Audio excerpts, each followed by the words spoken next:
Hi guys, today me and Olivia are going to be talking about an article called The Importance of Observation in ECE. And we're answering a few questions about how observing young children helps teachers support their growth, so let's get into it. So first question, how does observing a child over time help? Basically, when teachers watch a child regularly, they start picking up on things that aren't obvious at first. Like a kid might seem super quiet, but after a few days of weeks of watching, the teacher might realize the child is actually really creative or really good at problem solving. Or the opposite, maybe a child usually follows directions, but over time the teacher notices they get frustrated easily with certain tasks.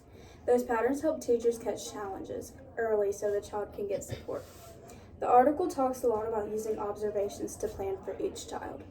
Yeah, like if a teacher notices a kid is struggling socially, the teacher can create a plan to help them build social skills. And for emotional development, a teacher might see a child having trouble calming down. From that observation, they can practice strategies with them, like breathing exercises or using a calm down space. And cognitively, if a kid keeps showing interest in numbers, building, or puzzles, the teacher can add more activities that can match their strength to help them grow even more. So basically, observations let teachers personalize learning instead of doing the same thing for every kid. Next question. How does the classroom setting or a child's background affect how teachers observe? A lot. For example, in an urban classroom, kids might be used to more noise and fast-paced environments, so teachers might see different behavior than in a quiet rural area. And cultural background matters too. Some kids are taught to be more reserved around adults, so a teacher shouldn't assume a quiet kid is just behind.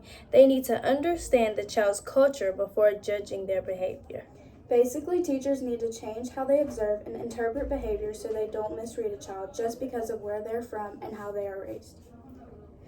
Last question. If we made an app for observing kids, what would it look like and what would it need?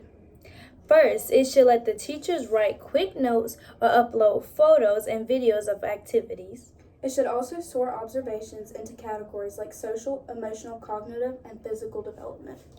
And there should be a progress timeline so teachers and parents can see how the child is growing over time.